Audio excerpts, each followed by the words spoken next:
New number 3, discussion of a request by department heads regarding banning street solicitation.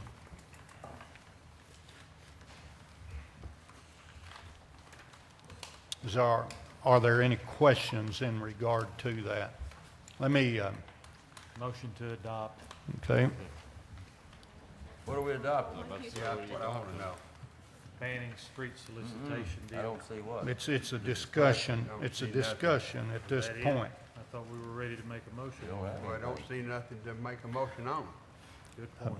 Okay. All right, here's, I thought we discussed it last month, and we're gonna have Well, we don't have nothing in front of us, sir, to we did. tell us what we're voting on.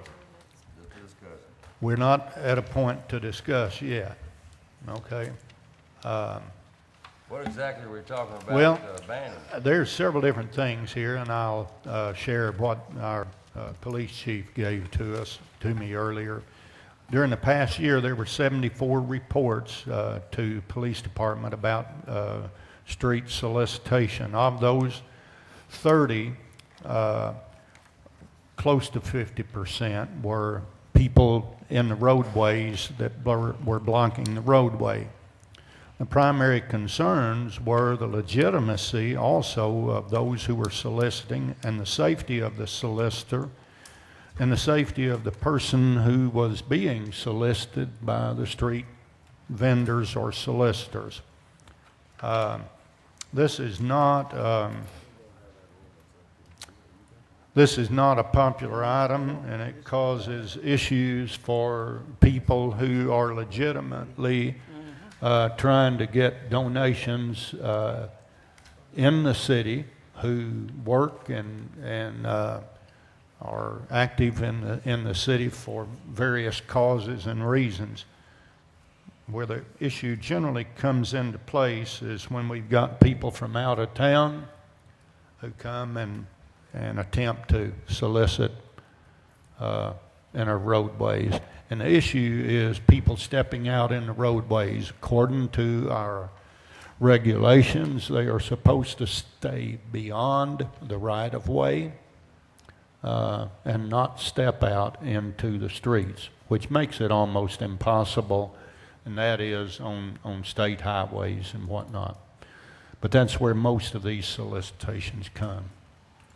Mayor, are we talking about Girl Scout cookie sales? No. Stuff like that, or what are we talking? No, we're talking about street solicitation, people standing on the streets or stepping out in the streets toward vehicles that are driving up and down the street. Okay, gotcha. Yeah, we're not talking about the legitimate, like I'm talking about local organizations and things like that going door to door and whatnot. Well, am I correct that if they step out into the street, then they're violating an existing city ordinance? So why don't we just enforce the ordinance we have?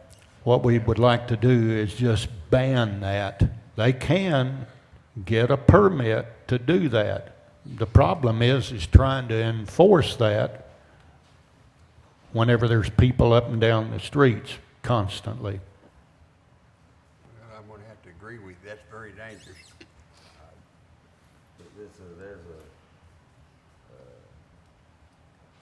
Again, we have an ordinance. I mean, is there? I wonder if there's a reason why we can't enforce it. If it's this big a problem, looks like we ought to be able to enforce it. Can we get the chief up here? Well, I'll tell you what we can do. We can get a report on that, and by the time somebody is dispatched there, the situation is totally changed. So it's a futile effort to have an ordinance that is established that way that is basically impossible to enforce.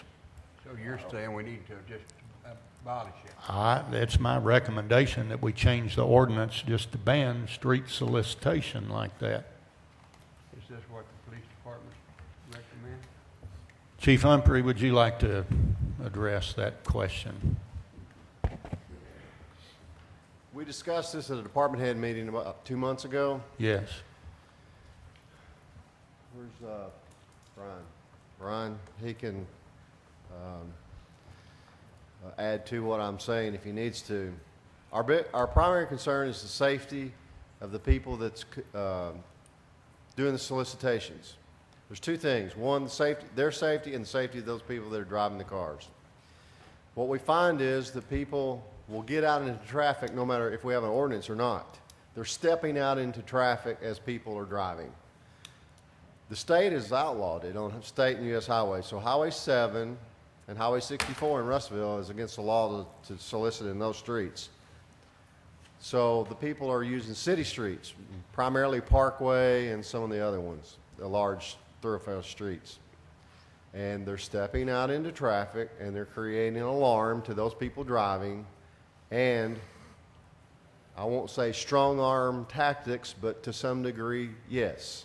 We've had complaints of that, where the people driving cars feel intimidated that someone's standing there banging on their window wanting donations. It's something that we've been dealing with for years, and every year we get the calls of solicitors in the street. People don't like it. So there's several facets to this problem, and we do have an ordinance. You can't stand out in the street, Can't leave the sidewalk. but they do. They walk out into traffic because we have multi-lanes like Parkway with 4 and 5 lanes, and they'll walk out into traffic. And they dispatch police. We get there. Sometimes they're there, sometimes they're not there. Even when we tell them, stay out of the street, we leave, they go right back out in the street. That's our concern. Brian, do you have any more? I would just concur with that and just let everybody understand that this has been an ongoing rough situation for code enforcement and police department, because we would have to have somebody there 24/7 as long as they're there to be able to enforce this. There's no way to enforce it without somebody standing there with those people and making sure they don't go out in the street. There's no way to grab the money until you get out in the street. They're gonna have to pull over to give you the money. You can't get in the street. They do. How can they get the money without being in the street? It's just a bad ordinance. Better to wait till the big spot.